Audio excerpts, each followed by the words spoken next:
ప్రభువుకు వందనాలు చెల్లిస్తున్నాను. మరి ఈ యొక్క అవకాశాన్ని ఇచ్చిన మరి మధుకు నా హృదయపూర్వక వందనాలు చెల్లిస్తున్నాను. మరి మొన్న అంటే మా సాక్ష్యము కొద్దిగా విన్నారు. అయితే ఇంకా చాలా విషయాలు ఉంటున్నాయి. దాంట్లో నేను ఏదైతే చెప్పలేదో దాన్ని చెప్పడానికి నేను ట్రై చేస్తాను. మా జీవితంలో మా చిన్ననాటి సాక్ష్యాలు, నా భర్త గురించి కానీ నా గురించి కానీ చిన్ననాటి సాక్ష్యాలు పంచుకున్నాను చాలా మటుకు. అయితే ఇప్పుడు మేము సేవలు వచ్చిన తర్వాత ఇక్కడ మేము ఎదుర్కొన్న విషయాలు చాలా ఉంటున్నాయి ఈ సేవలో. తర్వాత మరి సేవకు రాకుండా ముందు కూడా కొన్ని విషయాలు నేను అక్కడక్కడ ఒక్కొక్కటి వదిలిపెట్టాను. దాన్ని కూడా నేను చెప్తాను. దేవుని నామానికి స్తోత్రం. మరి మీరు మా యొక్క సాక్ష్యాన్ని వినడానికి ఎంతో ఆసక్తి చూపించి దేవుడు చేసినటువంటి మేలు వినడానికి వినడానికి మీరు ఎంతో ఆసక్తిని చూపించినందుకు కూడా మీకు వందనాలు చెల్లిస్తున్నాము. మేము హైదరాబాద్ నుంచి మరి ఈ యొక్క బళ్ళారి పట్టడానికి సేవ నిమిత్తము మేము రాకున్న ముందు దేవుడు మాతో ప్రేరేపించినటువంటి విషయము అంటే అంతకు ముందు మేము కాగితాలు ఏరుకుంటూ అడుక్కొని తింటూ మరి ఈ విధంగా జీవనం చేసేవాళ్ళమని మేము చెప్పాము. దాని తర్వాత దేవుడు మమ్మల్ని సేవకు వెళ్ళమని చెప్పినప్పుడు మేము దేవుని సన్నిధానంలో ప్రభావ మేము ఎక్కడికి వెళ్ళాలి మాకేం తెలియదు కదా అనుకున్నాము. అయితే మిల్టన్ అయ్య గారు మాకు సేడము అని మాకు వాళ్ళు చెప్పారు. సేడము వెళ్ళాలి మీరు అక్కడ సేవ చేయాలని. అంతకు ముందు మేము ఒక సంవత్సరము మా ఆత్మీయ తండ్రి మిల్టన్ అయ్య గారి దగ్గర 1 సంవత్సరం పాటు మేము అక్కడ ట్రైనింగ్ లో ప్రాక్టికల్ గా ఉన్నాము. అయితే మాకు ఎందుకంటే వాళ్ళు చెప్పారు మీరు ప్రాక్టికల్ గా మీరు ఇక్కడ నుండి నేర్చుకుంటే సరిపోతుంది, మీకేం ట్రైనింగ్ అంటే ఎవరు ఇస్తారు మీకు సేవ చేయటానికి ట్రైనింగ్ ఎవరు ఇస్తారు మీకు అన్నారు. 10వ క్లాస్ పాస్ అయి ఉండాలా.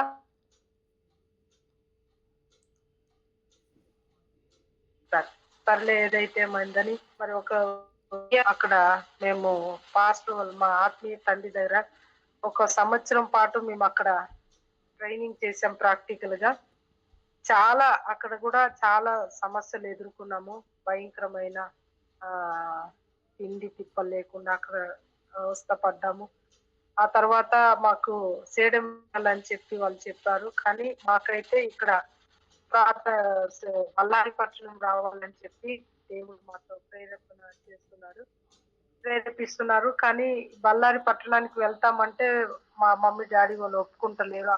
అక్కడ వద్దు ఇక్కడ పోవాలని. అయితే మాకు లక్ష్మక్క అని మా డాడీ వాళ్ళ సంఘానికి ఒక అమ్మ వచ్చేది. ఆమె సిటీల్ ఏజెంట్ మల్కాజ్గిరిలో ఉంటది. పాస్టర్ గారి సంఘానికి అప్పుడప్పుడు వస్తుంటారు. వాళ్ళు బేతెల్ చర్చి. ఆ అమ్మ ఉండి ఏమన్నారంటే అమ్మ ఇట్లా మేమేమో బళ్ళారి పోవాలనుకుంటున్నాం, మా డాడీ మమ్మీ వాళ్ళేమో లేదు మీరు చేయడం పోవాలని చెప్తున్నారు అంటే దేవుడు మిమ్మల్ని కోరిన రేవు దగ్గరికే దేవుడు నడిపిస్తారు అని అమ్మ బలపరిచింది. దాన్ని బట్టి దేవుని స్తోత్రం చెప్పి కొన్ని రోజుల తర్వాత మళ్ళీ మేము ఇక మా ఇంటికి వచ్చేయడం జరిగేసింది. పలకనామాకి వచ్చిన తర్వాత ఇక ట్రైనింగ్ లేదు ఏం లేదు, మనం ఎట్లా సేవకు పోవాలా అని చెప్పి మళ్ళీ చాలా బాధతో చింతతో ఉన్నప్పుడు అప్పుడు సిఎన్ రాజు బైబిల్ కాలేజ్ అని చెప్పి అక్కడ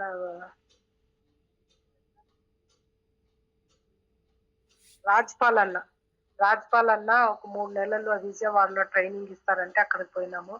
3 నెలలు మాకు దగ్గర ఏం డబ్బులు లేవు కానీ 3 నెలలు అన్ననే అన్ని చూసుకొని మాకు బైబిల్ ట్రైనింగ్ ఇచ్చి మరి మేకి వెళ్ళాము. జూలైకి మళ్ళీ ఇంటికి తిరిగి వచ్చేసాము. ఇప్పుడు ప్రార్థన చేస్తున్నాం ప్రభువా ఎట్లా చేయాలా బళ్ళారికి వెళ్ళాలా అని. తర్వాత దేవుడు మాట్లాడితే ఇంకా బళ్ళారి పట్టణానికి వచ్చేసినాం. బళ్ళారి పట్టణానికి వచ్చి ఇక్కడ చాలా కష్టపడ్డాము. మరి మాకి ఎవరు సపోర్టింగ్ లేదు కాబట్టి మేము సువార్త కరపత్రాలు తీసుకొని వెళ్ళి ఇంటింట వెళ్ళి కరపత్రాలు పంచడం. ఆ రీతిగా వాళ్ళు ఇచ్చే ఆ 20 రూపాయలు 30 రూపాయలు కానుకల ద్వారా పోగు చేసి వీటన్నిటిని కూడా అట్లే పెట్టుకొని మేము ఇంటి రెంట్ కట్టేవాళ్ళం. ఒక రోజు ఏమైందంటే ఇలాగ నెలలు గడుస్తున్నాయి. ఒక రోజు మరి అస్సలు డబ్బులే లేవు మా దగ్గర. ఇంకా రెంట్ కట్టాలా రెంట్ కట్టాలా ఒక సేవకుడు ఏమనంటే ఇక్కడ బెంగళూరులో మరి ఎన్హీనయ్య గారు వచ్చినారు. ఆయన దగ్గర మళ్ళీ వెళ్ళాలని మాకు ఆశ ఉన్నింది. ఇంటి రెంట్ కట్టాలని చెప్పి అనుకున్నాం, కానీ ఆ రెంట్ కట్టే డబ్బులు ఒక పాస్టర్ అన్నారు, నేను ఈ నెల రెంట్ మీకు కడతాను అన్నారు. అంటే సరేలే అయ్యా రెంట్ కడతారు కదా అన్ని. మా దగ్గర ఉన్న డబ్బులు మేము బెంగళూరుకి వెళ్ళిపోయినాం ఆ అయ్యగారు చూడటానికి, ఆ వాక్యంలో మీటింగ్ లో పాల్పొందడానికి వెళ్ళాం.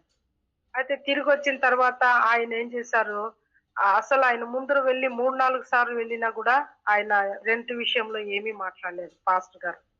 చాలా బాధేసింది. ఏం చేయాలా ప్రభా, మరి ఈ రీతిగా మరి రెంట్ కట్టే డబ్బులు మేము ఆ మీటింగ్ కి వెళ్ళాం కదా, ఖర్చు పెట్టుకున్నాము, ఇప్పుడు ఎలా ఇంటి రెంట్ కట్టాలా అనుకుని బాధతో ప్రార్థన చేస్తూ ఉన్నాము. అదే టైంకి మన మధుకు తెలుసు, ఆయన బినో పాస్టర్ అని చెప్పి చాలా మంచి ఆత్మీయుడు. అలాంటి ఆ టైంలో ఆయన మా ఇంటికి వచ్చాడు. ఒకే చిన్న రూము, ఆ రూమ్ లోనే బాత్రూము, ఒకే రూము, ఆ రూమ్ లోనే బాత్రూమ్. ఆ ఇంట్లో మేము ఉండగా ఆ బినోయ్ పాస్టర్ అని వచ్చినారు. వచ్చి మా సాక్ష్యాన్ని అంటే ఎవరో తీసుకొచ్చి వీళ్ళ సాక్ష్యం ఇలా ఉంది అంటే ఆయన ఆ సాక్ష్యాన్ని విని ఆయన వచ్చినాడు, విందాము నేనే స్వయంగా అని వచ్చినారు. ఇంటికి వచ్చినారు. వచ్చి ఆ సాక్ష్యం పాస్టర్ గారు చెయ్యి ఎలా పోయింది, ట్రైన్ కింద పోయింది అనేది, మళ్ళీ ఎలా సేవకు వచ్చినాము అని ఇవన్నీ ఆయనకు చెప్పేసరికి ఆయన కూడా దేవుడు నిజంగా చాలా గొప్పవాడు, మిమ్మల్ని ఇలాంటి వాళ్ళని అడుగు తినే వాళ్ళని కాయిదాలు ఏరుకునే వాళ్ళని సేవలో పిలిచాడా, దేవుడు ఎంత గొప్పవాడని ఆయన కూడా దేవునికి స్తుతి చెల్లించి ఆయన వెళ్తూ వెళ్తూ ఒక కవర్ మా చేతిలో పెట్టి వెళ్ళాడు. దేవుని నామానికి స్తోత్రము. అయితే ఆ కవర్ లో ఏమున్నదంటే ఆ ఇంటికి సరిపడంత రెంటు, దానికి సరిపోయి ఇంకా మాకు మిగిలేంతగా అమౌంట్ ఒక 1000 రూపాయల దాకా అందులో కవర్ లో ఉంది. మేము 550 రూపాయలు ఇంటికి రెంట్ కట్టాలా, ఇంకా 450 రూపాయలు మాకు మిగిలాయి. దేవుని నామానికి స్తోత్రం. అక్కడ దాని తర్వాత మేము ఎదుర్కొన్న విషయం ఏంటిదంటే, ఇంకా సువార్త కరపత్రాలు పంచుకుంటూ వెళ్తున్నాం. కాళ్ళలో చెప్పులు కూడా లేని పరిస్థితి. ఒక రోజు ఏం చేశామంటే, మరి ఒకరు భోజనానికి వాళ్ళ ఇంటికి ప్రార్థన చేయడానికి వెళ్తే వాళ్ళు భోజనం చేయమని చెప్పారు. చెప్తే అంటే ఇవన్నీ కూడా ఏమంటే దేవుడు చేసినటువంటి కార్యాలు. అంటే మా సేవలో మేము ఏ ఒక్క సపోర్ట్ లేకుండా మేము సేవ మినిస్ట్రీలో వెళ్తున్నాం కాబట్టి మాకేమి తెలియదు. ఏమో మరి వచ్చేసినాం సేవకి, ఏదో 2 వాక్యాలు తీసుకున్నాం, దేవుడు మాట్లాడితే ఎలా పోషించబడతాము అది ఇదంటే, ఆకాశ పక్షులను చూడు, అవి పోయవు విత్తవు, వాటిని పోషించే పరమ తండ్రి మిమ్మల్ని కూడా పోషిస్తాడు అనే ఆ వాక్యము గట్టిగా పట్టుకొని ఆ వాక్యం మీద నమ్మకంతో వచ్చేసినాం. ఇక్కడ వచ్చి చూస్తే చాలా తిప్పలు పడుతున్నాం. తినడానికి లేదు, కట్టుకోవడానికి లేవు బట్టలు, చాలా కష్టపడుతున్నాం. ఆ టైంలో ఇంకా పొద్దు నుంచి ఫాస్టింగ్ ఉన్నాము.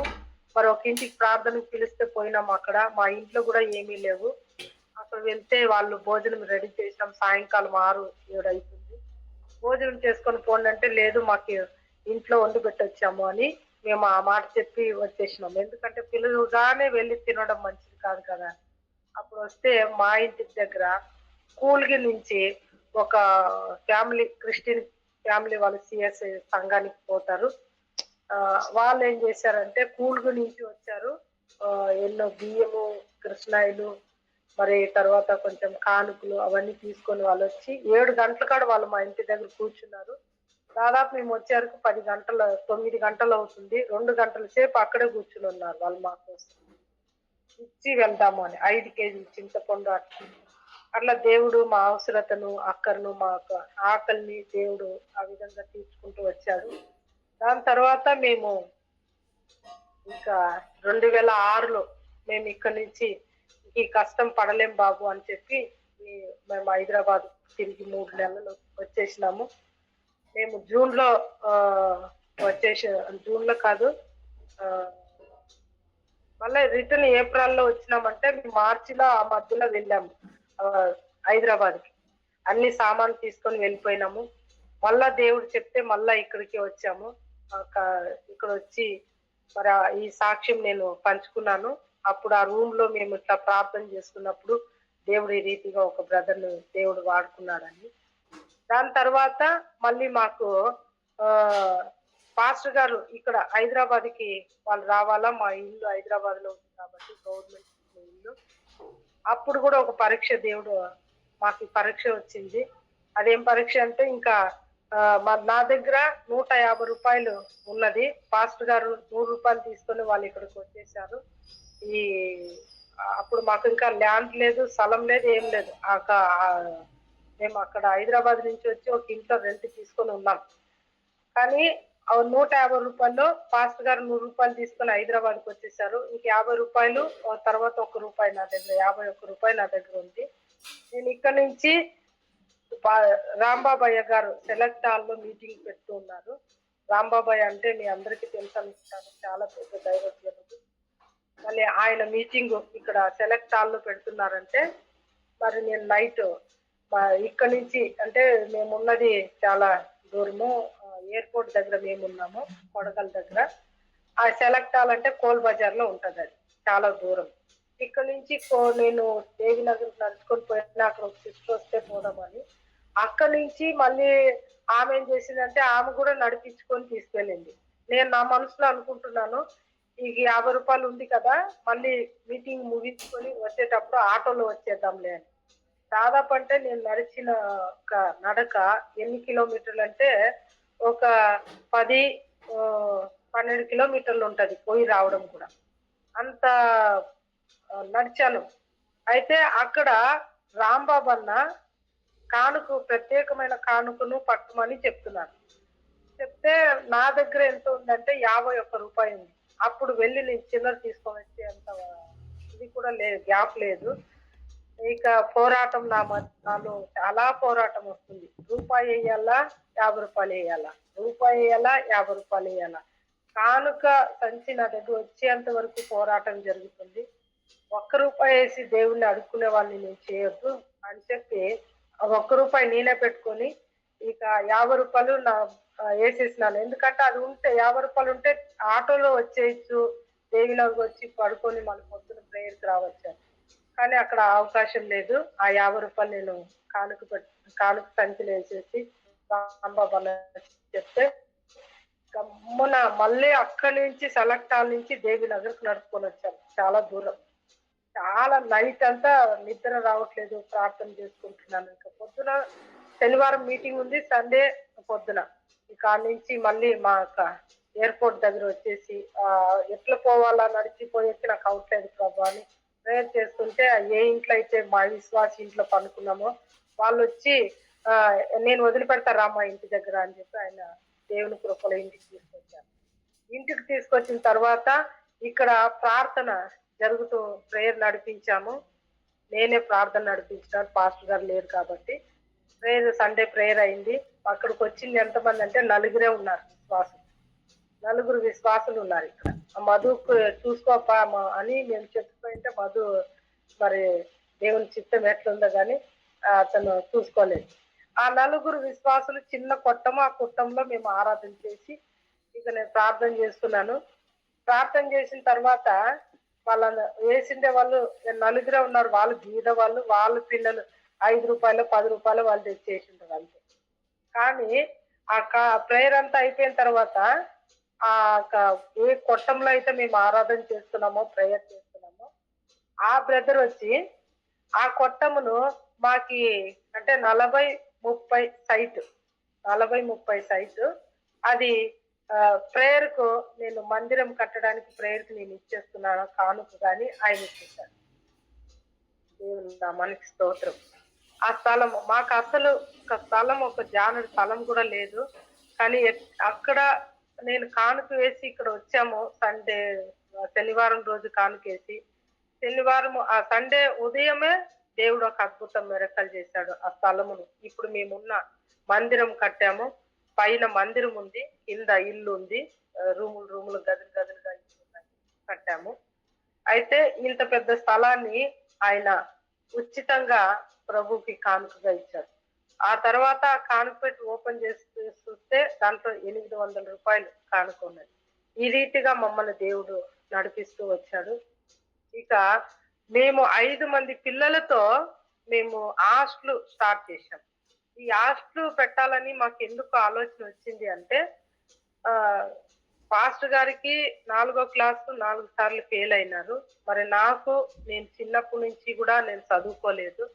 మరి దాన్ని బట్టి ఆహ్, కొంతమందికైనా మనం చదువుని, విద్యను మనం ఇద్దామని చెప్పి ఒక ఆలోచన దేవుడు మాలో పెట్టినప్పుడు ఎందుకంటే హైదరాబాద్‌లో పాస్టర్ గారు సిగ్నల్ మీద అడుక్కుంటున్నప్పుడు ఒక చిన్న అబ్బాయి 7 ఏండ్లు అబ్బాయి మధుకు కూడా తెలుసు ఆ పిల్లోడు.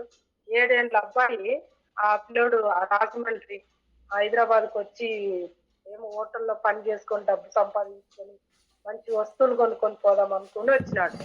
అక్కడొస్తే ఆ పిల్లవాడు ఒక హోటల్‌లో పని చేస్తే గ్లాసులన్నీ పగలగొట్టినాడని ఆ హోటల్ వాళ్ళు వాళ్ళని కొట్టి బయట దొబ్బేసినారు. అయితే ఆ పిల్లోడొచ్చి 7 ఏండ్ల వయసుంది. ఆ పిల్లవానికి మరి అంత గాయాలయిపోయినాయి. ఈ గుల్లలు గుల్లల్లాగా ఆహ్, పైలట్ పోయే దగ్గరంతా గాయాలయిపోయినాయి. ఆ పిల్లోనికి స్నానం లేదు, తిండి లేదు. ఆ పిల్లవాడు ఏం చేస్తున్నాడంటే, ఈ పాస్టర్ వాళ్ళు అడుక్కునే ఒక దగ్గర ఏం చేస్తున్నాడంటే, వాళ్ళకి సారాయి ప్యాకెట్లు తెచ్చిచ్చి, బీడీ సిగరెట్లు తెచ్చిచ్చి, ఆ విధంగా వాళ్ళు మధ్యలో ఉంటున్నాడు. ఆ పిల్లోడు. వాళ్ళేమన్నా ఇస్తే తినుకుంటా ఉన్నాడు. అయితే ఒక రోజు ఏమైందంటే పాస్టర్ గారు అంటే ఆయన కూడా అక్కడ సిగ్నల్ మీద అడుక్కోవడానికి పోయినాడు కదా! అప్పుడు అబ్బాయితో అడిగినాడు. ఆహ్, "నువ్వు నా ఎంట వచ్చేస్తావా తమ్ముడు? నీకు నేను ఒక తండ్రిగా చూసుకుంటాను. నా ఎంట వచ్చెయి. నీకు నేను అన్నీ చదువు, మరి మంచి బట్టలు, తిండి అన్నీ పెడతాము. వచ్చెయి మా కొడుకులాగా సాకుకుంటాము" అంటే ఆ అబ్బాయి వచ్చేసాడు. రాత్రి 12 గంటలకు పాస్టర్ గారు తాగి డ్రింక్ చేసి వచ్చినారు ఇంటికి. ఆ అబ్బాయిని తీసుకొని. ఆ అబ్బాయిని తీసుకొనొచ్చినప్పుడు ఆ అబ్బాయి మేమింకా అప్పుడు రక్షణ పొంది ఉండలేదు. అప్పుడు సంగతి చెప్తున్నాను. ఆ అబ్బాయి మాకుండి ఇంకా మా కొడుకులాగానే పెట్టుకున్నాం. మాతో కూడా మాకంత నాగరికత తెలీదు. మాకే చదువు లేదు గాబట్టి, మాతో పాటు ఈ కాయిదాలు ఏరుకునేకి అట్లా తీసుకొని పోయేవాళ్ళు. తర్వాత మేము రక్షించబడిన తర్వాత ఆ అబ్బాయిని కాయిదాలు ఏరేకి పంపియలేదు. చదువుకోవడానికి పంపించినాం. దాదాపు ఒక 10వ క్లాస్ వరకు ఆ అబ్బాయిని చదివిపిచ్చాము. ఆ యొక్క ఇప్పుడు ఆ అబ్బాయి ఏం చేస్తున్నాడంటే సేవ చేస్తున్నాడు. దేవుని సేవ చేస్తున్నాడు. హైదరాబాద్ పట్టణంలోనే సేవ చేస్తున్నాడు. ఆహ్, ఉప్పుగూడ అని కందికేలి గేట్ దగ్గర సేవ చేస్తున్నాడు ఆ అబ్బాయి. ఆ విధంగా మాకు ఆలోచనొచ్చింది. ఈ యొక్క హైదరాబాద్ బళ్ళారిలో 5 మంది పిల్లల్ని తీసుకున్నాము. ఆ తర్వాత మాకు గుర్తొచ్చింది ఫలక్నామా పిల్లలు మాకు గుర్తొచ్చినారు.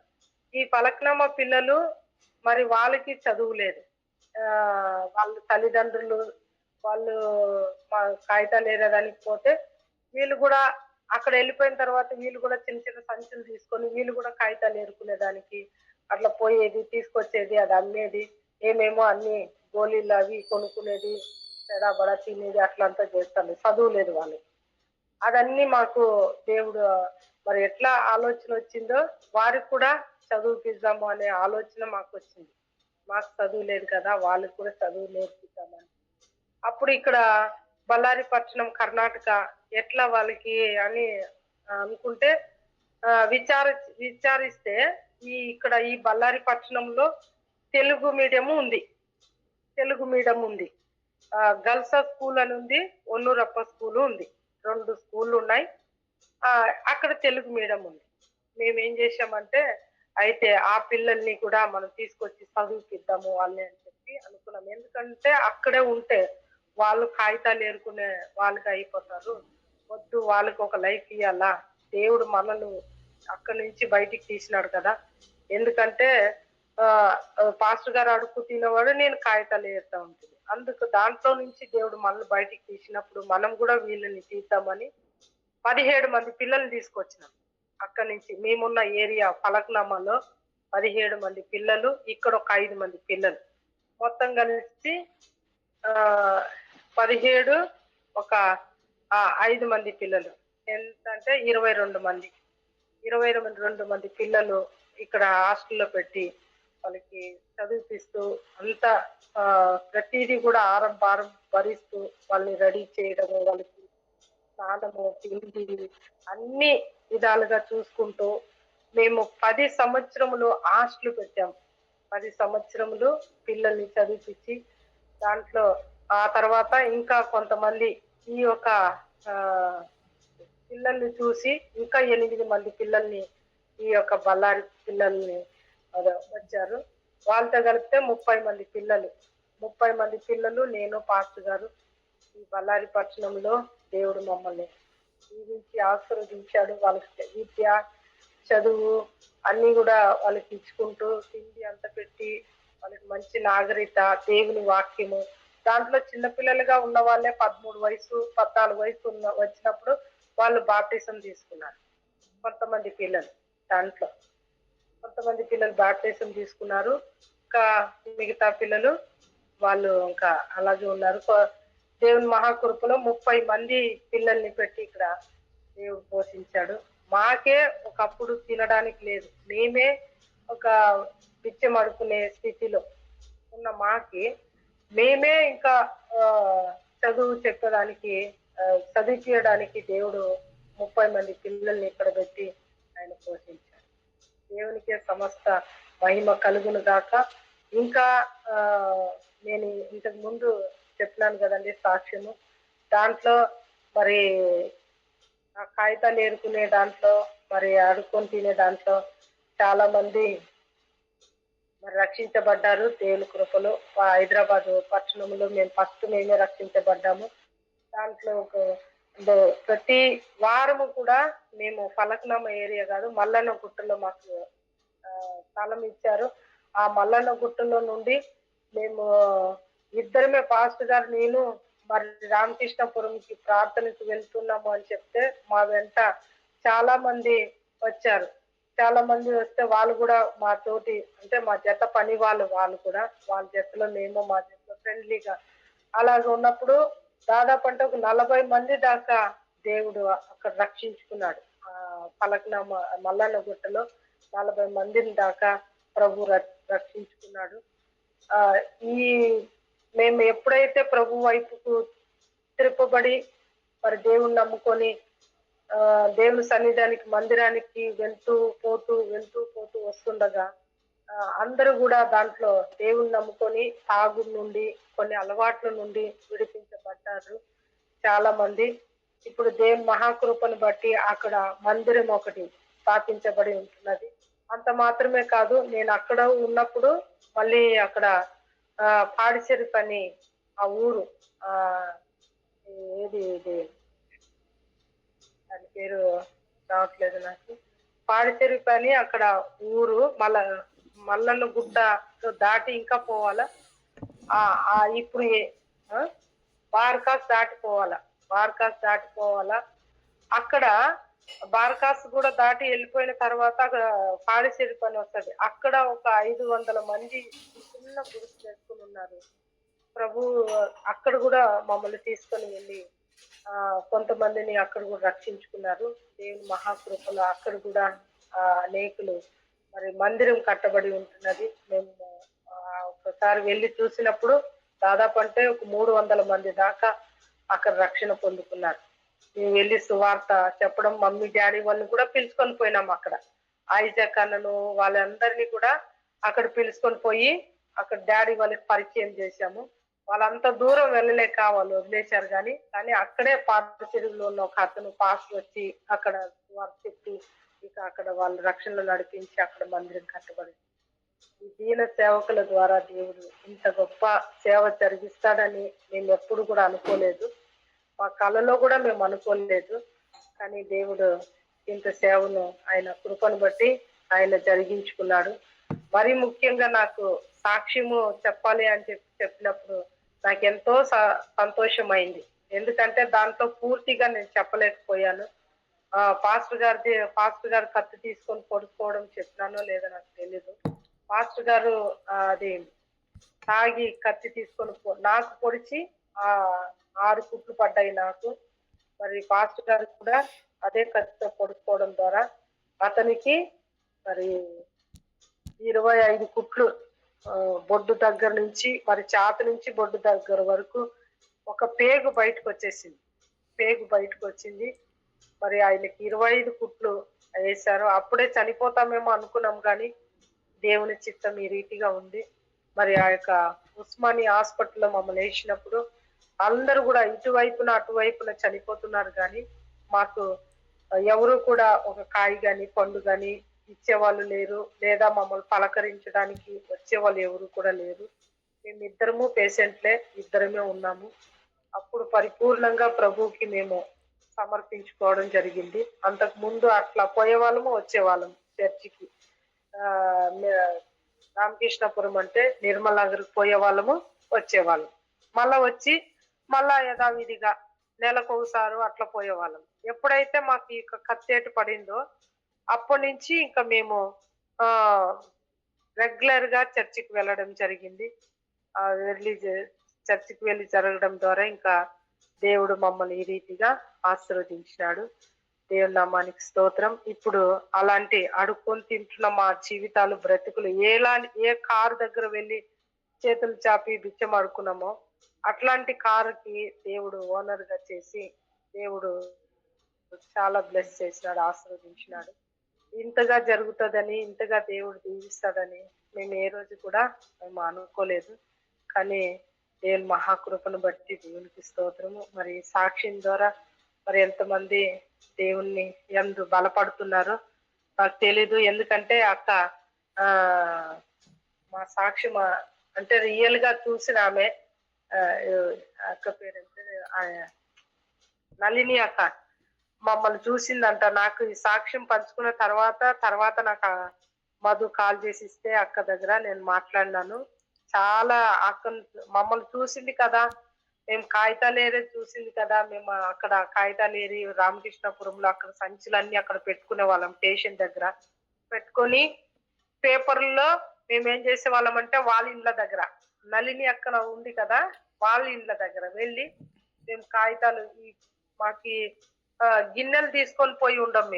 మేము గిన్నెలు తీసుకొని పోయి ఉండము. మేమేమంటే ఎక్కడ ఆ పేపర్లోనే ఆ చెత్త పాడేస్తారు కదా, దాంట్లోనే పేపర్ ఒకటి తీసుకొని దాంట్లో ఏమున్నా కింద పాడేసి ఆ పేపర్ తీసుకొని పోయేది. అన్నం అడిగితే ఆ పేపర్లో అన్నం పెడతారు. అది తీసుకొచ్చి మేమేం చేస్తామంటే ఒక దగ్గర చెట్టు కిందను లేదంటే గోడ దగ్గర, ఇంటి పక్కలో గోడ దగ్గర కూర్చొని government school sister, government school, government school దగ్గర అక్క వాళ్ళ ఇల్లు అక్కడ ఉంటున్నది. అక్కడ కూర్చొని తినేవాళ్ళం. మళ్ళీ నీళ్ళు అడిగితే అక్కడ పక్కన ఇంట్లో వాళ్ళు నీళ్ళు అడిగితే వాళ్ళు అక్క వాళ్ళు అట్లా చేసి ఉంటారేమో కానీ, అయితే వేరే వాళ్ళు నీళ్ళు అడిగితే టాయిలెట్ దగ్గర ఉంటది కదా, బాత్రూమ్ లో ఉండే డబ్బాలు మాకు నీళ్ళు ఇచ్చేవాళ్ళు. ఎందుకంటే అలా ఇస్తే మంచి దాంట్లో ఇస్తే మరి వాళ్ళు తీసుకుపోతారేమో అని అలాంటిది. ఎందుకంటే అట్లా జరిగినాయి కూడా, వాళ్ళు తప్పేం కాదు. అయితే అట్లాంటి దాంట్లో మాకు నీళ్ళు ఇచ్చేవాళ్ళు. మేము ఆ టాయిలెట్ లో ఉన్న బాత్రూమ్ లో ఉన్న డబ్బాల్లోనే నీళ్ళు తాగి మరి రిటర్న్ వాళ్ళకి ఇచ్చేసి అలా వచ్చేవాళ్ళం. ఈ సాక్ష్యము విన్నాక అక్క నాకు కాల్ చేస్తే మాట్లాడితే నాకు నిజంగా చాలా సంతోషంతో కన్నీళ్ళు వచ్చాయి నాకు. ఎందుకంటే మేము ఎదుర్కొన్న ఆ పరిస్థితులు అక్క ద్వారా అది ముద్రించబడింది. అవును అని, నేనేమో అబద్ధం చెప్తలేదు, అది నిజము అన్నట్టుగా అక్క దాన్ని ఒత్తి పలికింది. నాకు చాలా సంతోషమైంది ఆ విషయాన్ని. ఎందుకంటే మేము ఎక్కడ అయితే దీన స్థితిలో పడి ఉన్నామో దేవుని వాక్యం చెప్తారు కదా,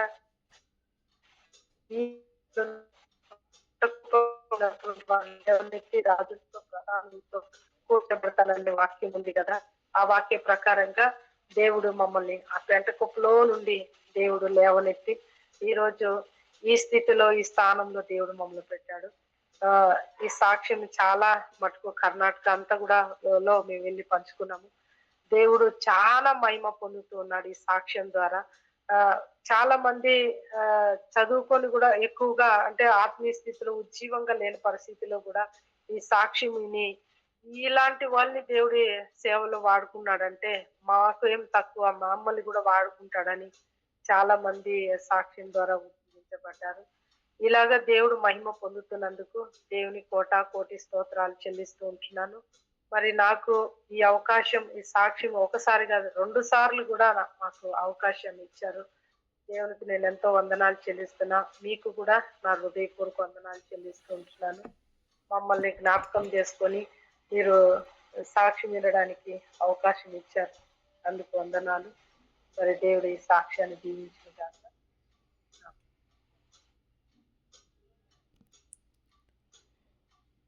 ప్రైజ్ ది లార్డ్ సిస్టర్.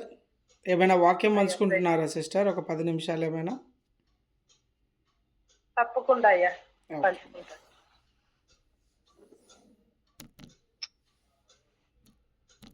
ఇబ్రీ పత్రిక 10వ అధ్యాయం అయ్యా. మీరే చదవండి. ఇబ్రీ పత్రిక 10వ అధ్యాయము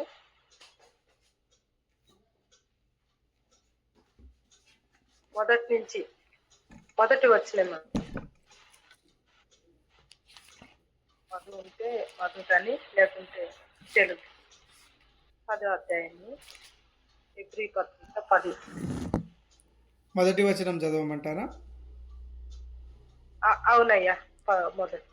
ధర్మశాస్త్రము రాబోచున్న మేలుల ఛాయ గలదియే గాని ఆ వస్తువుల నిజస్వరూపము గలది కాదు గనుక ఆ యాజకులు ఏటేటా ఎడతెగకుండా అర్పించు ఒకటే విధమైన బలులు వాటిని తెచ్చువారికి ఎన్నడూను సంపూర్ణ సిద్ధి కలుగజేయ నేరవు.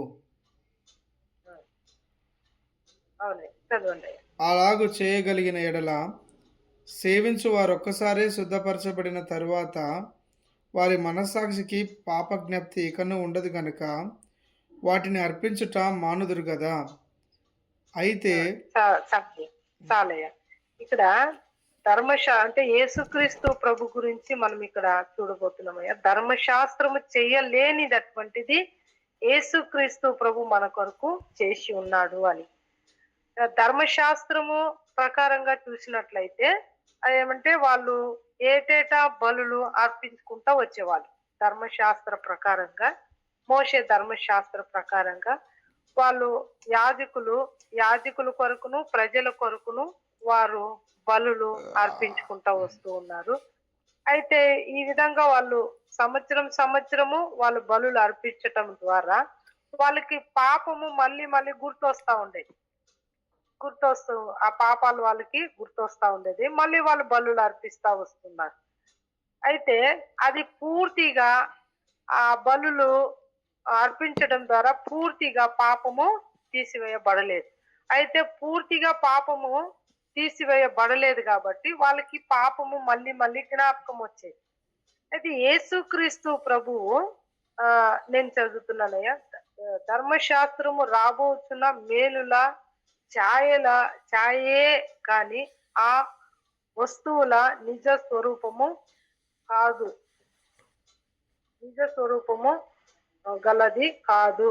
అంటే రాబోచున్నటువంటి మేలుల యొక్క ఛాయే గాని అది నిజ స్వరూపము కాదు. ధర్మశాస్త్రము యొక్క ఆ బలులు యేసు ప్రభు రాకున్న ముందు వారు ఈ రీతిగా బలులు అర్పించుకుంటా వస్తూ ఉంటున్నారు. 2వ వచనము చదవండి అయ్యా. 2వ వచనము. అలాగు చేయగలిగిన ఎడల సేవించు వారొక్కసారే శుద్ధపరచబడిన తరువాత వారి మనసాక్షికి పాప జ్ఞప్తి ఇకను ఉండదు గనుక వాటిని అర్పించుట మానుదురు కదా. అంటే ఆ అర్పణల ద్వారా, ఆ బలుల ద్వారా వారికి ఇంకా పాపము జ్ఞాపకము రాకుండా ఉంటే వాళ్ళు బలులు అర్పించకుండా ఉంటారు కదా. అయితే ఆ బలులు అర్పించటం ద్వారా వారికి మాటికి ఏం గుర్తొస్తా ఉన్నది? ఏటేటా వాళ్ళకి ఏం గుర్తొస్తున్నది? పాపము గుర్తొస్తా ఉన్నది. అందుచేత 3వ వచనం చదవండి. అయితే ఆ బలులు అర్పించుట చేత ఏటేటా పాపములు జ్ఞాపకమును వచ్చుచున్నవి. అయితే ఏలయనగా ఎడ్ల యొక్కయు మేకల యొక్కయు రక్తము పాపములను తీసివేయుట అసాధ్యము. కాబట్టి ఆయన ఈ లో పాపములను ఎడ్ల యొక్కయు గొర్రెల యొక్కయు రక్తము పాపములను ఏం చేయలేదు, ఎన్నటికి తీసివేయదు. పాపములను తీసివేయుట అసాధ్యము. అంటే గొర్రెల యొక్క మేకల యొక్క రక్తము ద్వారా ఈ పాపములు తీసివేయుట అసాధ్యము. వాటి ద్వారా ఎవరి పాపములు తీసివేయబడవు అని ఇక్కడ ఆ బలుల విషయమై మనకి ఈ యొక్క 4వ వచనం చెప్తుంది. ఇంకా 5వ వచనం.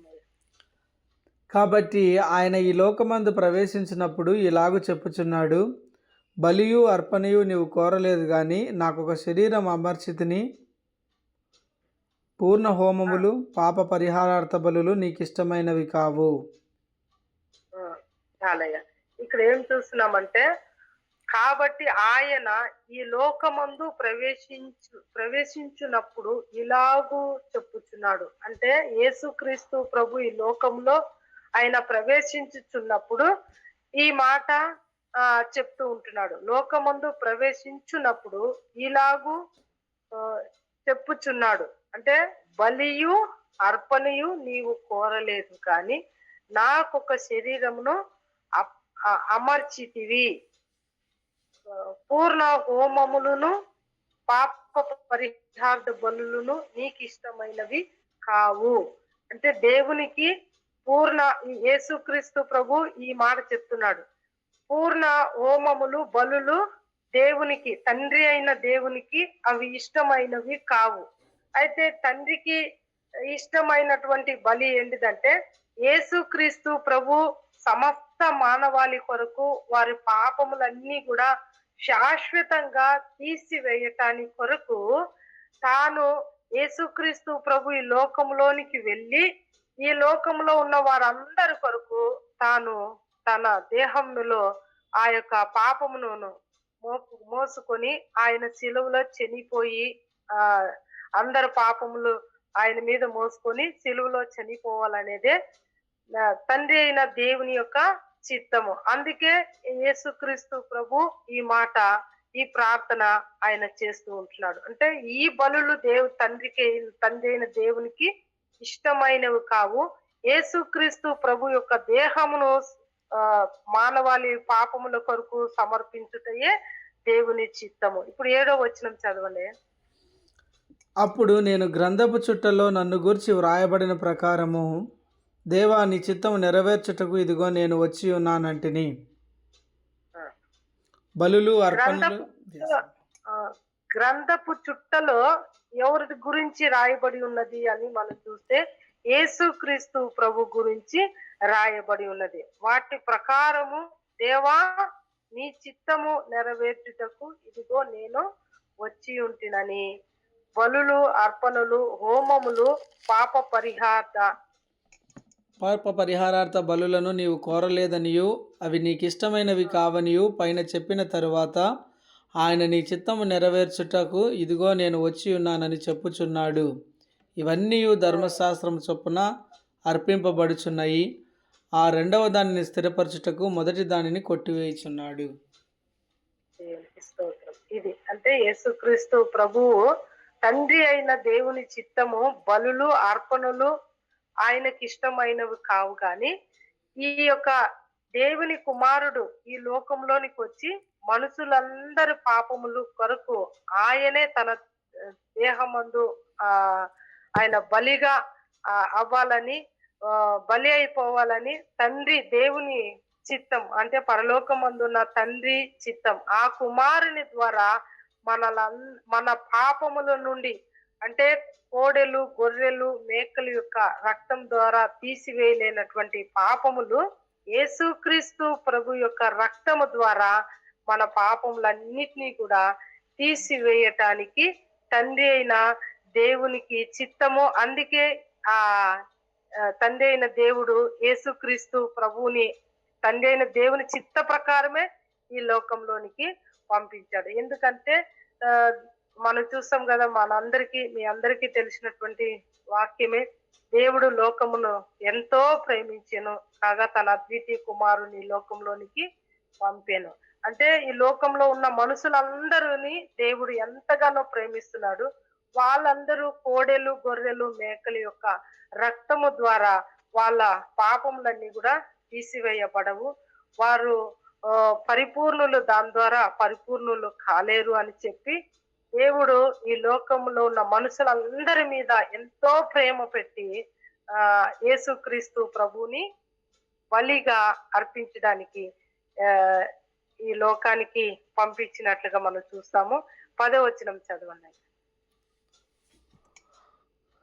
యేసుక్రీస్తు యొక్క శరీరం ఒక్కసారియే అర్పింపబడుట చేత ఆ చిత్తమును బట్టి మనము పరిశుద్ధపరచబడి ఉన్నాము. దేవునికి స్తోత్రం. చూడండి అయ్యా, ఇప్పుడు ఆ చిత్తమును బట్టి అంటే యేసుక్రీస్తు ప్రభు యొక్క శరీరము ఒక్కసారే అర్పింపబడుట చేత ఆ చిత్తమును బట్టి మనము పరిశుద్ధ పరచబడి ఉన్నాము. అంటే ఇంకా మళ్ళా మనకి అపరిశుద్ధత ఉండదు.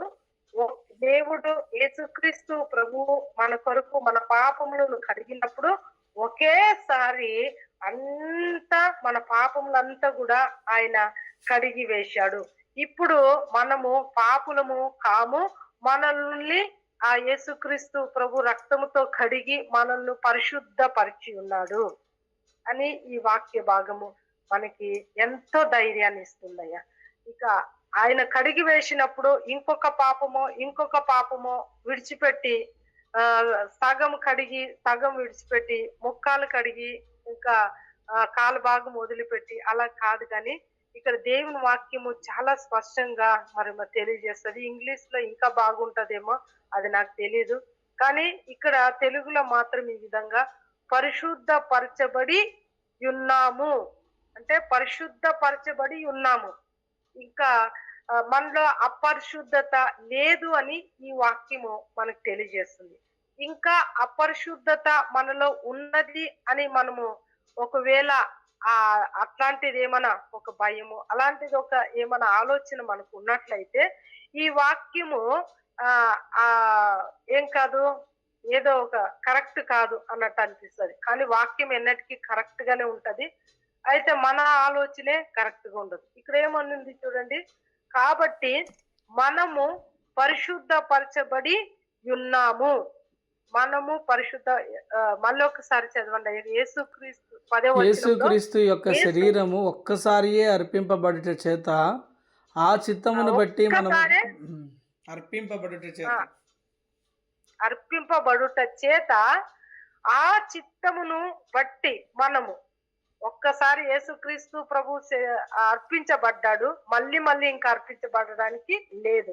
ఆయన మనకు అర్పించుకున్నప్పుడు ఒక్కసారే ఆయన అర్పించుకున్నాడు, ఇక మళ్ళీ అర్పించుకునే అవసరము లేదు.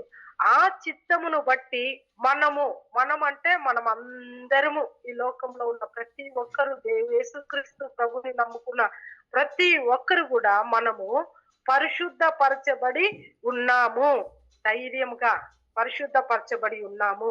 మేము యేసుక్రీస్తులో మేము పరిశుద్ధపరచబడి ఉన్నాము. మన మనస్సాక్షి మనం గద్దించాల్సిన కొన్నిసార్లు ఏదో చిన్న పొరపాట్లు అవి ఇవి చేస్తూ ఉంటాము. అయితే పరిశుద్ధపరచబడి ఉన్నాడు కదా, దేవుడు పరిశుద్ధపరిచి ఉన్నాడు.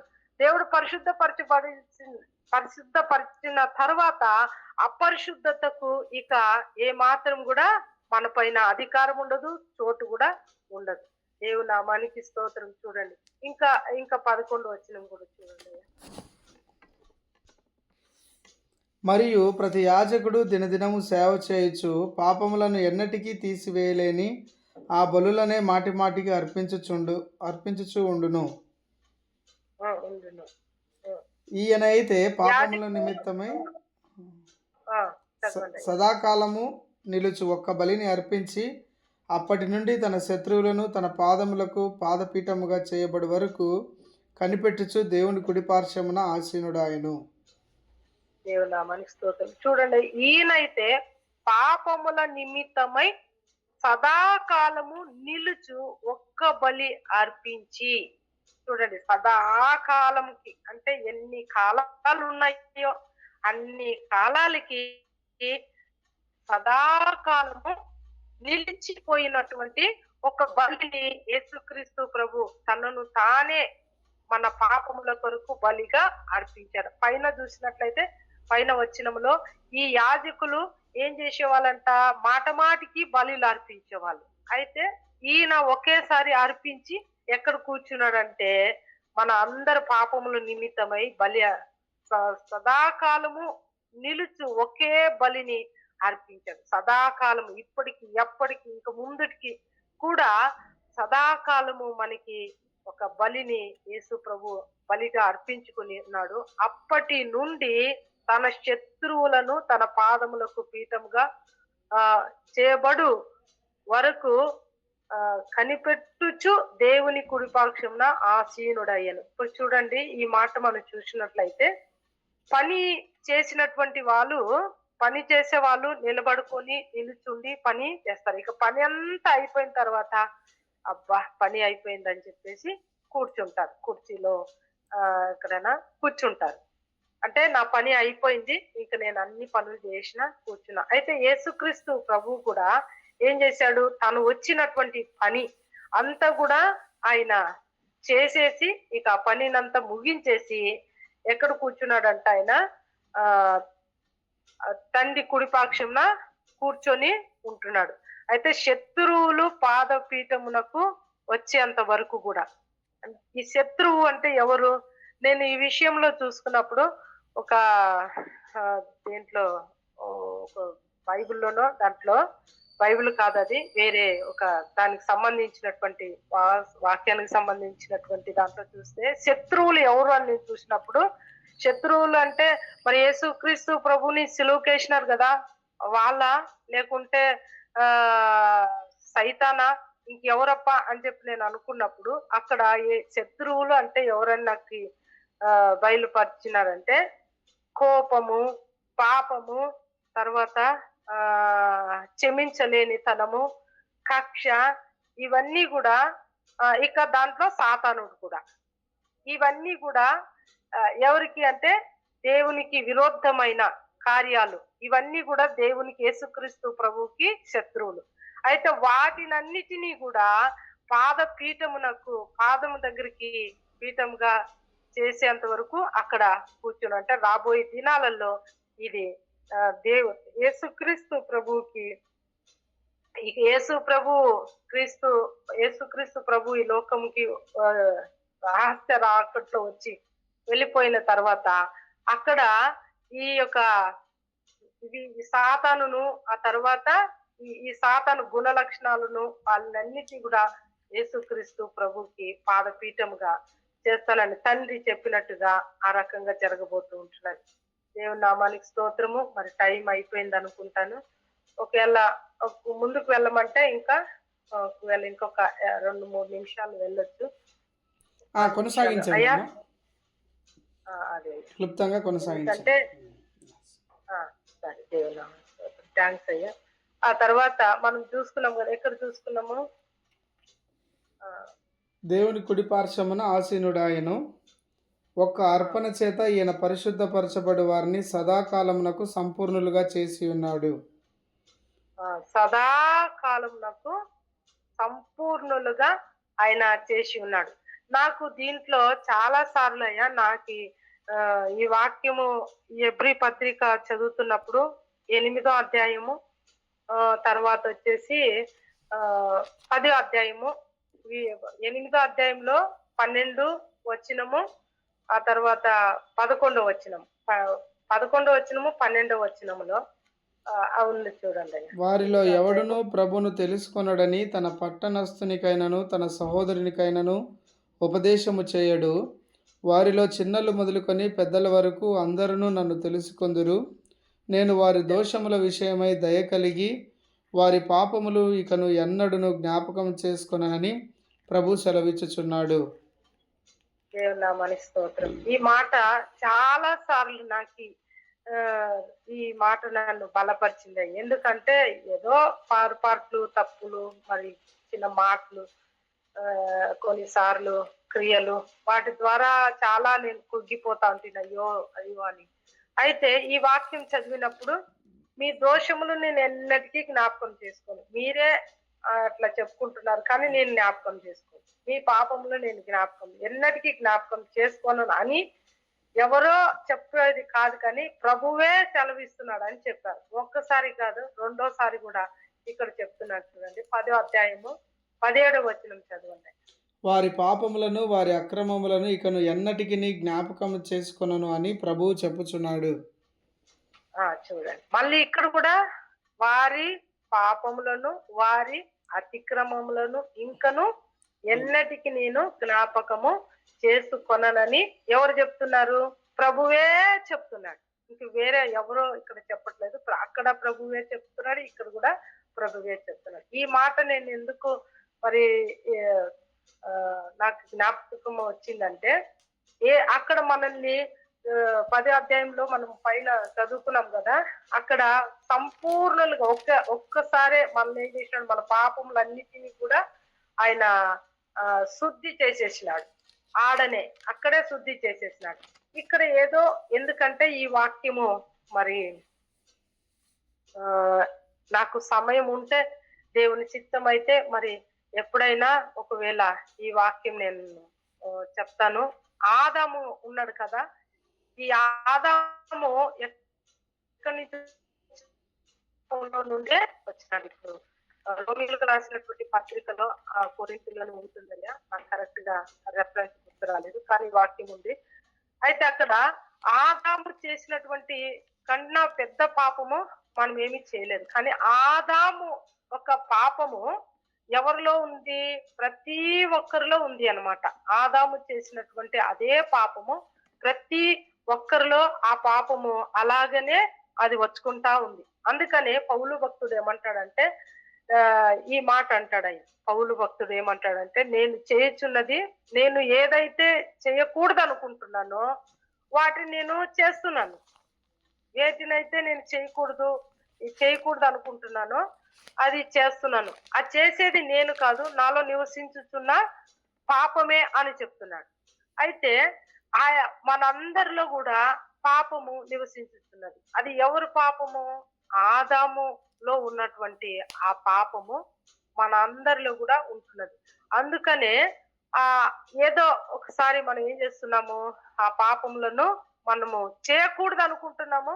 చేయకూడదు, నేను అలా అనకూడదు, నేను అట్లా ఉండకూడదు, నేను అలాగా జీవించకూడదు అని చెప్పి అనుకుంటున్నాము, మళ్ళా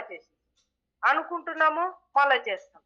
ఎందుకు అంటే ఆ పాపం అనేది ఆ బీజము మనలో ఉంది కాబట్టి దాన్ని బట్టి ఏం చేస్తున్నాము? చేస్తా వస్తున్నాం అని చెప్పి పౌలు భక్తుడు స్పష్టంగా ఈ మాటను మనకి తెలియజేస్తున్నాడు. అందుకనే దేవుడు ఆది కాండంలో కూడా ఈ యొక్క నోవాను మరి చూసినప్పుడు, నోవా ఓడలో నుండి బయటకు వచ్చినప్పుడు అప్పుడు ఒక నిబంధన అనేది చేస్తాడు. 8వ అధ్యాయం అయ్యా, ఆది కాండము 8వ అధ్యాయంలో, ఆది కాండము 8వ అధ్యాయంలో ఉందయ్యా. చూడండి, అదే ఓడలో నుంచి బయటకు వస్తారు కదా. ఓడ 4 దినములైన తర్వాత నోవాహు తాను చేసిన ఓడ కిటికీ తీసి ఒక కాకిని వెలుపలికి పోవిడిచెను. 9వ వచనం చూడండి.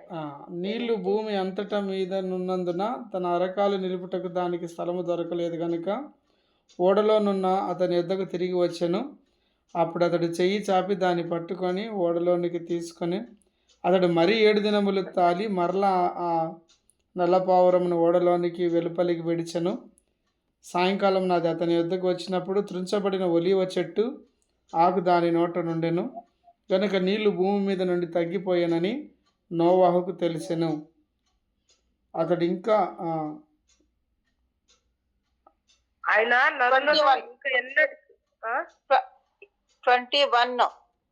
అప్పుడు సువాసన ఇక మీద నరులను బట్టి భూమిని మరలా శపించను, ఎందుకనక నరుల హృదయాలోచన వారి బాలుండి చెడ్డది. నేను ఇప్పుడు చేసిన ప్రకారము సమస్త జీవి సంహరింపను. భూమి నిలిచినంత కాలము, వెదకాలమును కోతకాలమును వేసవి శీతాకాలం రాత్రి ఉండక మానవని తన హృదయంలో అనుకునేను. ఆ అదయ్యా. ఇది ఎప్పుడంట నరుడు ఎట్లాంటి వాడంట? చెడ్డవాడు. బాల్యకాలం బాల్యకాలము నుండి బాల్యము నుండి ఏమంట చెడ్డదే. అందుకని ఈ నరుణ్ణి బట్టి నేను ఇంకా ఏం చేయను, భూమిని చేపించను. ఎందుకంటే ఈ నరునిలో నుంచి వచ్చింది, ఎక్కడి నుంచి వచ్చింది? ఆదాములో నుండి వచ్చింది. ఆదాములో నుండి వచ్చింది కాబట్టి ఆదాములో నుండి వచ్చింది కాబట్టి ఇక నేనేం చేయను, వీళ్ళని ఏమి చేయలేనని.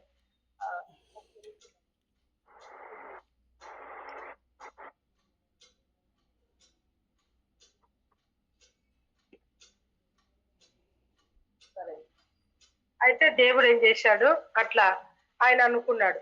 కాబట్టి మన లోపల అంటే నరుడు ఏ విధంగా ఉన్నాడు, అందుకనే దేవుడు ఏం చేయట్లేదంటే మనం మన జన్మమే అంతా అనేసి ఆదాములో నుండి వచ్చినాము కాబట్టి అతనిలో ఉన్నటువంటి ఆ పాపపు తలంపులు మన లోపల వచ్చి ఉన్నాయి కాబట్టి ఇంకా దేవుడు మనల్ని, అందుకని ఆయన అంటున్నాడు మనం పొరపాట్లు చేస్తాం, పాపం చేస్తుంటాం కానీ నేను జ్ఞాపకం చేసుకోను, నేను జ్ఞాపకం చేసుకోను అని ఆయనే సెలవిస్తూ ఉంటున్నాడు.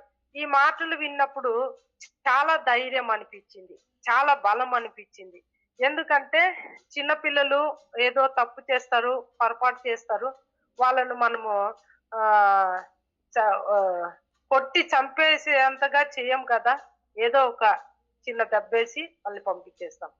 ఇంకొక ఉపమానం ఏంటిదంటే ఎవరైనా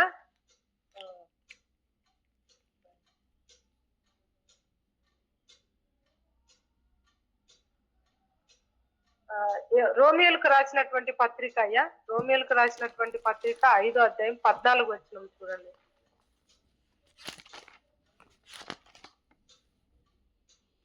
ధర్మశాస్త్ర సంబంధులు వారసులైన ఎడల విశ్వాసం వ్యర్థమగును, వాగ్దానము నిరర్థకమగును. ఏలయనగా ధర్మశాస్త్రము ఉగ్రతను పుట్టించును, ధర్మశాస్త్రము లేని ఎడల అతిక్రమము లేకపోవును. అంటే ఈ పాప నియమము గురించి అంటున్నారమ్మా? కాదయ్యా, అంటే ఆదాములో ఉన్నటువంటి పాపము ఇప్పుడు వరకు కూడా అదేమంటారు చూడయ్యా, అయినను ఆదాము చేసే అతిక్రమమును పోలి పాపము చేయని వారి మీద కూడా ఆదాము మొదలుకొని మోషే వరకు మరణం మేలెను. ఆదాము రాబో వానికి గుర్తయి ఉండెను. అయితే అపరాధము కలిగినట్లు కృపావరము కలగలేదు.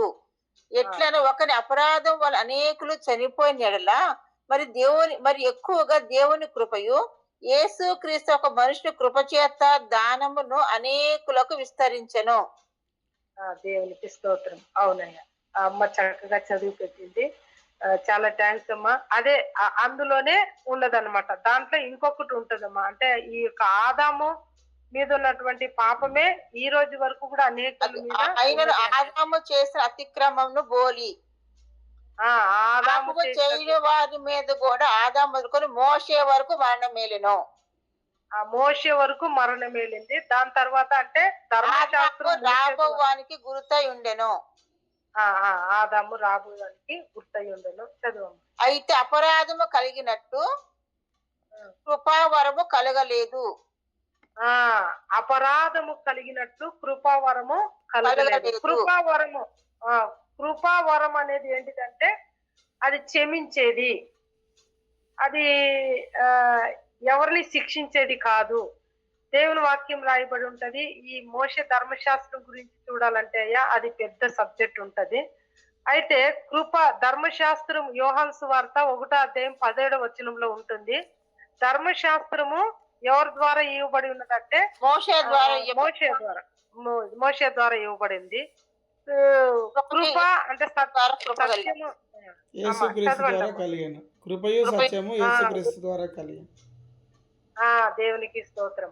ఈ కృప చేతనే మనము రక్షించబడ్డాం. అంటే కృపయు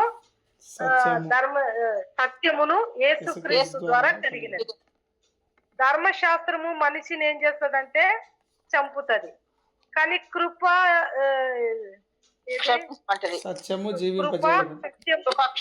జీవింపజేస్తుంది. కృప సత్యము మనల్ని ఏం చేస్తుంది? యేసుక్రీస్తు ప్రభు ద్వారా ఇవ్వబడి ఉన్నది కాబట్టి ఇది మనల్ని ఏం చేస్తుందంటే పాపిగా గుర్తించకుండా పాపముల కొరకు ఆయన ఒక్కసారే ఆయన మన అందరి కొరకు ఆయన మరణించన్నాడు కాబట్టి ఇక మన పాపములను నేను ఎన్నటికీ కూడా గుర్తు చేసుకోను. మీరు నిశ్చింతంగా ఉండొచ్చు, మీరు హ్యాపీగా ఉండొచ్చు. మీరు ఎందుకంటే ఈ మనుషుడు అనేవాళ్ళు అలాగ ఉన్నాడు కాబట్టి వాళ్ళు పడుతుంటారు లేస్తుంటారు కాబట్టి దానికంతా చాలా టెన్షన్ పడిపోయి, బాధపడిపోయి, కుగ్గిపోయి, అలిగిపోయి ఈ రీతిగా ఉండకుండా మనం ధైర్యంగా, ఎందుకంటే ఇంకొక సబ్జెక్ట్ ఉంటదయ్యా, అది యేసుక్రీస్తు ప్రభు మనల్ని సంపూర్ణులుగా చేశాడంట. అదే దాంట్లోనే ఉంటది ఎబ్రీ పత్రికలో. ఆయన మనల్ని చేసేటప్పుడు ఎలా చేసినంటే పరిశుద్ధులుగా పిలిచి సంపూర్ణులుగా చేసినాడు అని చెప్పి ఉంటదయ్యా. ఆ ఒక్క మాటను చదివి నేను ముగించేస్తాను. ఒక్క అర్పణ ఎబ్రీ చేత పత్రిక ఈయన పరిశుద్ధపరచబడి వారిని సదాకాలమునకు సంపూర్ణులుగా చేసి ఉన్నాడు. దేవునికి స్తోత్రమయ్య. ఇది తన కృప చేత సదాకాలమునకు మనల్ని ఏం చేస్తున్నాడంట? ఆయన సంపూర్ణులుగా చేసి ఉన్నాడు. సంపూర్ణులు అంటే ఏంటిదంటే అన్ని విషయాలలో సంపూర్ణులుగా దేవుడు మనల్ని చేసి ఉన్నాడు. ఇంకొకసారి చదవండి అయ్యా ఆ మాటని. ఒక్క అర్పణ చేత ఈయన పరిశుద్ధపరచబడి వారిని సదాకాలమునకు ఒక్క అర్పణ చేత సదాకాలమునకు పరిశుద్ధపరచబడి వారిని సంపూర్ణులుగా చేసి ఉన్నాడు. పరిశుద్ధపరచబడుచున్న వారిని సంపూర్ణులుగా చేసి ఉన్నాడు. ఇప్పుడు మనల్ని కూడా యేసుక్రీస్తు ప్రభు పరిశుద్ధపరిచినాడు, ఆ తర్వాత సంపూర్ణులుగా చేసి ఉన్నాడు. ఈ యొక్క సత్యము, ఈ జ్ఞానం అంటే నేను సంపూర్ణులుగా నేను చేయబడి ఉన్నాను, యేసుక్రీస్తు ప్రభు ద్వారా నేను సంపూర్ణంగా చేయబడి ఉన్నానని ఈ యొక్క జ్ఞానము తెలిగొలిక మనకి వచ్చినప్పుడు అదేమవుతుందంటే యేసు ప్రభు మనల్ని సంపూర్ణంగా చేసి ఉన్నాడు కాబట్టి ఇక మనకి ఏది కూడా అసంతృప్తి అంటే కొరత గాని కొదువ గాని మన జీవితంలో మరి ఏది కూడా మనల్ని బాధించేది ఏది కూడా మన పైన అధికారం లేదు. మనల్ని యేసుక్రీస్తు, ఎందుకంటే కుమారుడు విడిపిస్తే ఎన్నడన్నటికీ కూడా విడుదలే. అది ఇంకా ఒక్క దాంట్లో విడిపించినాడు, ఇంకొక దాంట్లో విడిపించబడలేదు అనడానికి లేదు. కుమారుడు మనల్ని విడిపిస్తే మనం ఎన్నటికి కూడా విడుదల పొంది ఉన్నాము అమ్మా, స్వతంత్రులమే. కన్నడలో అట్లుంటదమ్మా, కుమారుడు విడిపిస్తే అట్లా ఉంటది కన్నడలో, అందుకని. అయితే స్వతంత్రులమే. కుమారుడు మనల్ని విడిపించినప్పుడు ఇంకా దేనికి మనము మన పైన అంటే బానిసలు కాదు, మన పైన దేనికి అధికారం లేదు. ఇప్పుడు ఆయన మనల్ని పరిశుద్ధపరచబడుతున్న వారిలో మనల్ని పరిశుద్ధపరచబడినాం మనము. అయితే పరిశుద్ధపరచబడిన వారిని సంపూర్ణులుగా చేసి ఉన్నాడు, ఏమిటికి కూడా తక్కువ లేకుండా. సంపూర్ణత అనేది ఏంటిదంటే దేనికి కూడా కొరత లేకుండా, తక్కువ లేకుండా.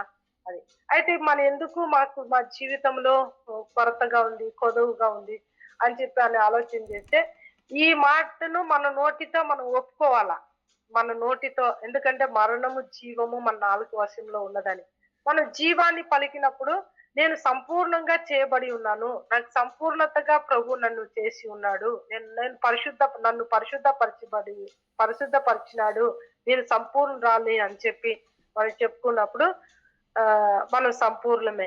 అయితే ఇంకా దీని గురించి మరి ఎఫెసీ పత్రిక 1వ అధ్యాయంలో ఉంటదయ్యా. మరి ఎప్పుడైనా నేను దాని గురించి చెప్తాను, ఎందుకంటే ఇప్పటికే నాకు చాలా సమయం ఇచ్చారు మీరు, చాలా థ్యాంక్స్ అయ్యా. అయితే సంపూర్ణులుగా మనల్ని ఎట్లా దేవుడు చేసి, సంఘం అనేది ఆయన శరీరము, ఆ శరీరాన్ని సంపూర్ణంగా ఆయన పాదముల కింద పెట్టాడని. అంటే మన పాదముల కింద, టైం లేదు కాబట్టి నేను ఈ రీతిగా చెప్తున్నాను, మన పాదముల కింద సంఘము. ఎఫెసీ పత్రిక 1వ అధ్యాయంలో ఉంటదయ్యా. సంఘం అనేది యేసుక్రీస్తు ప్రభు యొక్క శరీరము, ఆయన పాదముల కింద ఏం చేసినాడు? సమస్తాన్ని ఆయన పాదముల కింద పెట్టినాడట. అన్నిటినీ తీసుకొచ్చి యేసుక్రీస్తు పాదముల దగ్గర పెట్టాడు. ఇప్పుడు ఆ సంఘం అనేది ఎవరు? మనమే. ఆయన రక్తంలో కడగబడిన మనము ఆయనకు సంఘానికి శిరస్సు ఎవరు అంటే యేసుక్రీస్తు. ఆ సంఘము యేసుక్రీస్తు ప్రభు యొక్క శరీరము. ఆ యొక్క శరీరము కింద సంఘముకి కింద పాదాల కింద సమస్తాన్ని ఆయన పెట్టాడు. సమస్తం అంటే ఇక అర్థం చేసుకోండి, ప్రతి ఒక్కటి కూడా ఆయన పాదాల దగ్గర పెట్టాడు, మనకి ఏది కూడా కొరత లేకుండా. అందుకనే పౌలు భక్తుడు ఆ అధ్యాయంలోనే ప్రార్థన చేస్తాడు, వీళ్ళకి తెలివి బుద్ధి జ్ఞానం కలుగునట్లుగా, అంటే ఈ సత్యం వీళ్ళు గ్రహించినట్లుగా వీళ్ళు మనోనేత్రములు వెలిగించమని కూడా ఆయన పౌలు భక్తుడు ప్రార్థన చేస్తున్నాడయ్యా. మన రక్షించబడిన వాళ్ళందరి కోసం ఆయన ప్రార్థన చేస్తున్నాడు. ఇవి సత్యం వాళ్ళు తెలుసుకోవాలా, గ్రహించాలా అని చెప్పి ఆయన ప్రార్థన చేస్తా ఉంటున్నాడు. ఆ ఒక్క ప్రార్థన చేసేది చదివి ముగించేద్దామయ్యా. మరియు మీ మనోనేత్ర వెలిగింపబడినందున ఆయన మిమ్మల్ని పిలిచిన పిలుపు వలనైనా నిరీక్షణ ఎట్టిదో, పరిశుద్ధుల్లో ఆయన శ్వాసం యొక్క మహోదేశం ఎట్టిదో, ఆయన క్రీస్తునందు వినియోగపరిచిన బలాతిశయమును బట్టి విశ్వసించున్న మన యందు ఆయన చూపుచున్న తన శక్తి యొక్క అపరిమిత మహత్యం ఎట్టిదో మీరు తెలుసుకొనవలనని మన ప్రభువైన యేసుక్రీస్తు యొక్క దేవుడై నా మహిమా స్వరూపకు తండ్రి తను తెలుసుకొనుటకు మీకు జ్ఞానమును ప్రత్యక్ష మనస్సు అనుగ్రహించినట్లు నేను నా ప్రార్థన యందు మిమ్మల్ని గురించి విజ్ఞాపన చేయుచున్నాను. దేవునికి స్తోత్రం. హల్లెలూయా. మనకి తెలివియు జ్ఞానమును బుద్ధి కలిగినట్లుగా, ఈ సత్యమును మనం ఎరుగునట్లుగా, తెలుసుకున్నట్లుగా, గ్రహించినట్లుగా మన కొరకు కూడా పౌలు భక్తుడు ప్రార్థన చేస్తున్నాడు. అందుకే ఈ యొక్క సత్యమును తెలుసుకోవాలంటే మనం కూడా ప్రార్థన పూర్వకంగా, మేము కూడా దీన్ని ప్రార్థన పూర్వకంగా అయ్యా ఇప్పుడు మాకు దేవుడు బయలుపరుస్తున్నారు, దాన్ని బట్టి చదువుకుంటున్నాము. మీకు చాలా చాలా వందనాలు. మరి ఇక సాక్ష్యంకు సమయం ఇచ్చారు, వాక్యానికి కూడా సమయం ఇచ్చారు. చాలా చాలా వందనాలయ్యా. దేవుడి మాటలు దీవించిన గాక. ప్రైజ్ ది లార్డ్ అమ్మా. సో దేవునికి మహిమ కలుగును గాక. చెప్పబడిన లేఖనాల అనుసారంగా నిజంగా మనము ఆయన యొక్క బిడలుగా ఇక ఎన్నడూనూ మన పాపములను జ్ఞాపకం చేసుకోవడానికి దేవుడు మనకు అస్యూరెన్స్ ఇస్తూ ఉన్నాడు, భరోసా ఇస్తూ ఉన్నాడు. ఆ యొక్క స్థిరమైన విశ్వాసం, ఏదో ఎప్పుడో చేశాను, అది ఇంకా దేవుడికి క్షమించాడో లేదో, బలహీనత గుండా వెళ్తూ ఉన్నాను అని మనం భయపడి బాధపడాల్సిన అవసరం లేదు. దేవుడు ఒక్కసారి ఆయన మన కొరకు సిలువలో ప్రాణం పెడుతూ వచ్చాడు. అది ఎప్పటి వరకు అంటే సదాకాలం, ఇంకెప్పుడు రాబోయే యుగాలకు కూడా అదే నిరీక్షణ. ఆయన రక్తం ద్వారా విమోచించబడిన వారికి సమాధానము, సదాకాలము పరిశుద్ధపరచబడిన వారికి ఆయన కంప్లీట్గా, ఇన్కంప్లీట్ అని ఏం లేదు. ఇంకా కొంచెం కొరత ఉంటుందేమో, 0.1% ఉంటుందేమో, ఏమీ లేదు. ఆయన మనల్ని అంత పరిశుద్ధులుగా సంఘములో చేర్చబడుతూ వచ్చాడు. అట్టి దేవుణ్ణి మనము ఈ యొక్క నూతన మాసంలో మనము ఫిబ్రవరి మాసంలోనికి ఎంటర్ అవుతూ వచ్చాం. నిజంగా ఈ గొప్ప సత్యాన్ని మన హృదయాల్లో మరలా దేవుణ్ణి ఆరాధిస్తూ ఉన్నటువంటి ప్రార్థన అంశాలన్నిటి కొరకు కూడా ప్రతి ఒక్కరు కూడా కనీసము ఒక 10 నిమిషాలైనా ప్రార్థన చేసి, ఒకవేళ మీకు నిద్ర తత్వము తట్టుకోలేని వారు, కొంత వయసు పైబడిన వారు మొదటిగా ప్రార్థించండి. తర్వాత మిగిలిన వారు ప్రార్థన చేసి మనం 3 గంటలకు ముగిద్దాం. ఎందుకంటే రేపటి దినాన సెలవు కూడా కనుక మనము ఖచ్చితంగా 3 గంటల వరకు కొనసాగించడానికి సిద్ధంగా ఉన్నాం. ప్రార్థనాంశాలు గ్రూప్లో పంపినట్టుగా, అలాగే CCM CGH పరిచర్ల కొరకు, అలాగే మన వాక్యం పంచుకున్న సహోదరి కొరకు, ఆ గ్రేస్ మినిస్ట్రీస్ కొరకు కూడా, ముఖ్యంగా మన ఆత్మీయ జీవితంలో ఇంకాస్త దేవునికి దగ్గరగా రావడానికి, అనేకమైనటువంటి పరసంబంధమైన దీవెనలు, ఆత్మీయమైనటువంటి లోతుల్లోనికి మనం వెళ్ళడానికి, ఇంకా లోకంలో ఉన్నటువంటి వాటి వైపు కాకుండా ప్రభు వైపు ఆకర్షించబడినట్లు ప్రతి ఒక్కరు కూడా ఆత్మీయంగా ఉజ్జీవం కలిగి జీవించడానికి మనం ప్రార్థన చేద్దాం. దయచేసి ప్రార్థించండి. Praise the lord. ప్రేమ నమ్మకం గల మా పరలోకపు తండ్రి, దయల దేవ, కనికరము గల తండ్రి, మహోన్నతుడ, మహాగండ, గొప్ప దేవ, సర్వోన్నతుడ, సర్వాధికారి, మహాకాశాలు పట్టజాలిన తండ్రి, మరి ఒకసారి మీ ప్రియకుమారుడు మా రక్షణమైన యేసు క్రీస్తు వారి నామం బట్టి మీ హృదయమారా స్తుతిస్తూ ఆరాధిస్తూ కనపరుస్తున్నాను. ప్రభా, పాపిని నన్ను కూడా ప్రేమించి అవును తండ్రి, సదాకాలం నిలిచి ఒక బలిని అర్పించి సదాకాలం కొరకు నన్ను సంపూర్ణంగా చేసిన విధానాన్ని బట్టి వందనాలు చెల్లించుకుంటున్నాను. నా పాపాలు ఎన్నడూ జ్ఞాపకం చేసుకొని సెలవిచ్చిన తండ్రి, వందనాలు స్తోత్రాలు చెల్లించుకుంటున్నాను. ఎంత గొప్ప దేవుడో ప్రభా, ఎక్కడో అన్ని జన మధ్య నేను కూడా గ్రహాల మధ్య ఉన్నప్పుడు నన్ను కూడా ఇంత ధన్యత అనుగ్రహించి మరి 2026 సంవత్సరంలో మరి ఒక నూతన దినాన్ని కూడా ప్రభా నాకు ఇవిగా బహుమానంగా అనుగ్రహించి ఈ యొక్క మరి మొదటి గడియల్లో నైనా ఈ నెల మరి మా పరిశుద్ధతో కలిసి ప్రార్థించడానికి నాకు ఇచ్చినటువంటి గొప్ప తరుణాన్ని బట్టి ప్రభా మేము హృదయమాలు స్తుతిస్తూ ఆరాధిస్తున్నాను. ఇంత గొప్ప రక్షణ నాకు అనుగ్రహించినందుకు వందనాలు చెల్లించుకుంటున్నాను. ప్రభా, ఇచ్చినటువంటి జీవితంలో ప్రభా ఎల్లప్పుడూ మీ సమీపంగా ఉండగలగటానికి, మేము ఏర్పరచడానికి, మీ పని చేయటానికి దినదినం ప్రభా మరి నిజమే నా విశ్వాసాలు దినదిన వృద్ధిపరుస్తూ రావాల్సిందిగా ప్రార్థిస్తున్నాను.